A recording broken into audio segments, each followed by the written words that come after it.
Diet Inspector Macro. That's right, guys. Back again with another macro inspection, another diet inspection. This time it's the carnivore diet, right?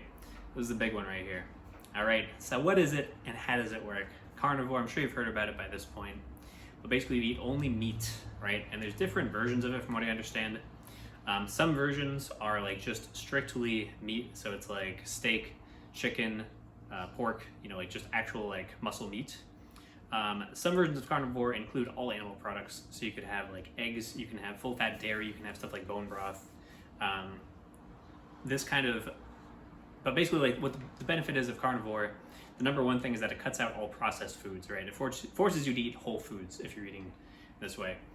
Because if you're eating any kind of like processed meats, like it's usually gonna have other stuff in there like vegetable powders or something to like do the processing, right? Or it's gonna have, if it's like a corn dog, like obviously you can't have that because it's got all the corn and the flour and whatever chemicals are in there, right? So it cuts out processed foods, which is great.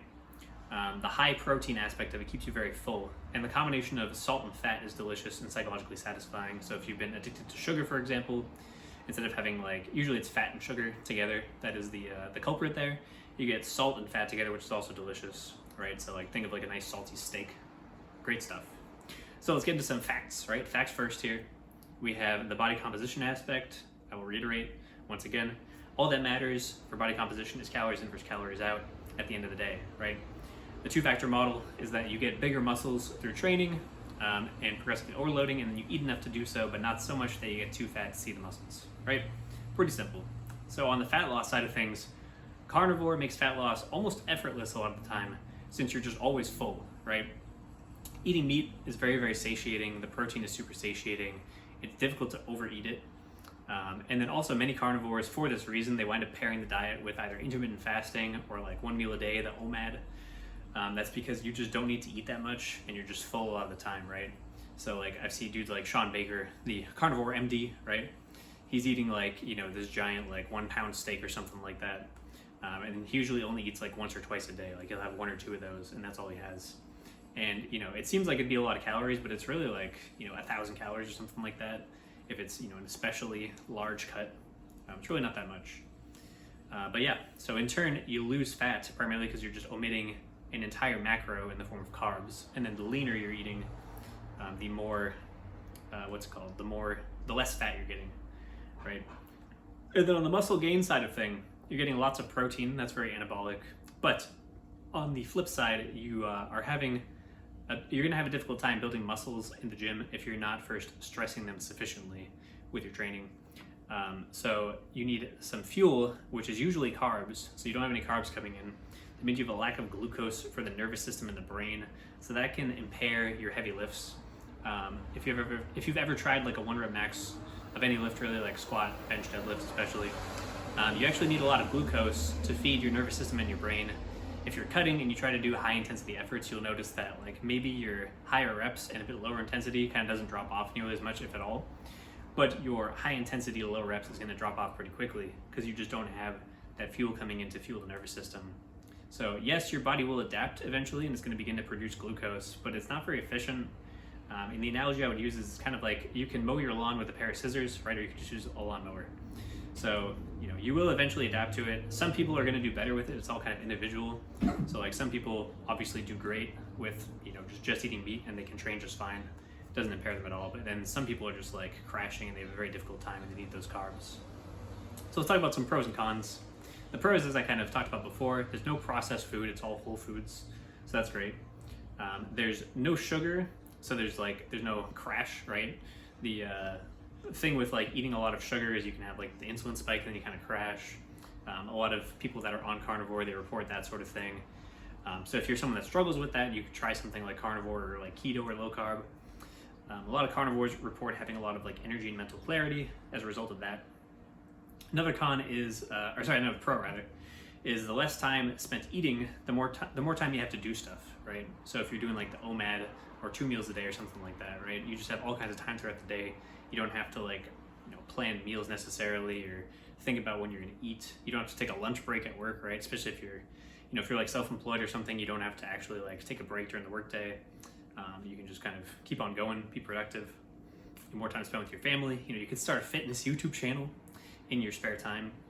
But yeah, another pro is if you are sensitive to a high variety of foods, this circumvents that issue. So another reason people use carnivore a lot is because they have like sensitivities to different vegetables, and it messes up their immune system, sort of thing, right? So this kind of gets you around that. And then as far as the cons go, number one is that it's really expensive, honestly.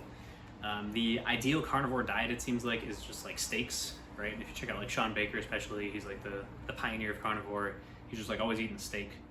But that adds up big time, right? Especially the nicer the cuts you're getting. So like, you know, he's always eating like tomahawks, it seems, at least on social media, and like porterhouses and stuff like that. It's a lot of money, right? So if you're on a poor man's carnivore, you can kind of get around that. You can use eggs. You can use full-fat dairy if you're allowed to eat that, right? So if you're on that modified carnivore. And then fatty ground beef is going to be key, right? You can get that pretty cheap. That's always good stuff. Chicken is pretty cheap, you know, so you're kind of, you know, you're living like peasant carnivore at that point, but it's still going to work probably. Another con is that there's no fiber, so your guts are going to get wrecked initially. Guts BTFO, right? You're not going to have anything to help digest essentially. So I've heard, you know, if you listen to like Joe Rogan, he's had those clips about carnivore where people have like this disgusting like muddy lava flowing out of their butt for like 2 weeks, which sounds awful. And then the last part is that certain plant compounds are omitted entirely. So like I was talking about antioxidants, you've got certain, I mean, I guess vitamins and minerals you have in the meat. That's usually the argument, is like you're still going to have them in the meat, but they're going to be in smaller quantities. And then certain like antioxidants you're going to omit entirely. So like quercetin, which is in like red onions and, you know, purplish kind of fruits and veggies. You have allicin, which is in garlic and onions. You have chlorophyll, which is in green vegetables. Like you might be getting very small quantities of that, but that's stuff that you're not going to find in like a multivitamin generally. And you're probably just not going to get enough of it from just eating meat, right? And I would argue that you can make the same argument as plant-based meat, in the sense that people always say like, well, you're trying to make the plant-based meat more like meat. And so like if you're, you know, on a carnivore diet and you're trying to get this stuff, you have to like take multivitamins, right? So I guess it's not the plant-based meat, it's more of like the multivitamin argument, where like, you know, vegan diets are so good, why do you have to take a multivitamin? And it's like, if carnivore is so good, you know, why do you need a multivitamin? Maybe it's because there's not such a bad, it's not so bad to eat multiple food groups, as it turns out. But I digress. There's also fiber that you're not getting at all. So like I said, your guts are getting wrecked. Insides just destroyed, right? So those are important. But yeah, let's talk about some practical applications of this. So the number one is, so this is like, I was curious about Sean Baker, the carnivore guy, right? I'm like, well, you know, I haven't necessarily seen him say that like vegetables are bad for you. So like Paul Saladino, for example, he for a while was saying like vegetables are toxic and this and that. But you know, I was curious as to how, like, because Sean Baker, he wrote like the Carnivore Diet book. I haven't read his book, unfortunately, but I did listen to a whole podcast that he was on.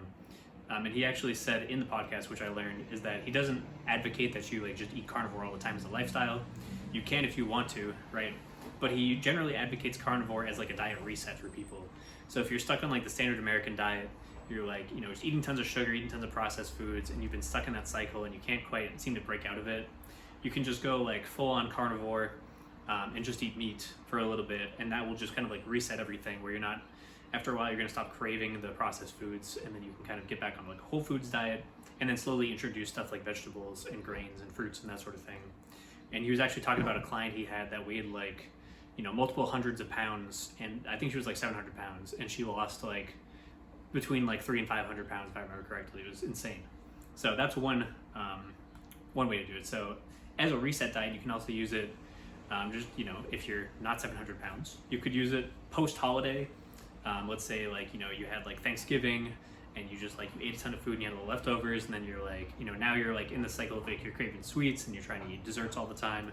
Like do carnivore for like a few days, just kind of like reset everything, right? Another option is post like binge, for example. Like, you know, if you already have unhealthy eating habits, you know, it's very unfortunate obviously, but one way to get around that is you can also use carnivore to kind of like wean yourself off of that, like reset mentally, be like, all right, I'm on this like simple diet, now I can start kind of building back up from scratch. And then post illness would be another option. It depends on how your stomach does after that. But you know, if you're having trouble tolerating foods, I know generally like the bland diet, the brat diet is recommended, but you could try this. Second application, you can use the carnivore diet as as an elimination diet to pinpoint inflammatory foods. So if you're, having some kind of like gastric issues, you can kind of go to carnivore, or like immune system stuff too. Go to carnivore, see if it goes away, and then slowly introduce foods, and then you can kind of pinpoint which one is causing the issue for you. And then similar to if it fits your macros, you can do it when traveling. So like if you only have access to fast food, let's say you're in like the middle of the USA, right? You're in like a food desert. You can go to like a fast food place, or if it's like late at night, everything's closed, right? Order just the meat and the cheese, for example, or just the meat even, right? So there's no sugar from the buns, that way there's no soda, there's no fries. And then if you're worried about the seed oils, you could be a pain in the butt and like ask for them to do it in butter or do it on a separate grill. But then you run the risk of them saying like, no, we're just not gonna do that and we're not gonna serve you. So you could suck it up and eat the seed oils for a day, you'll be fine.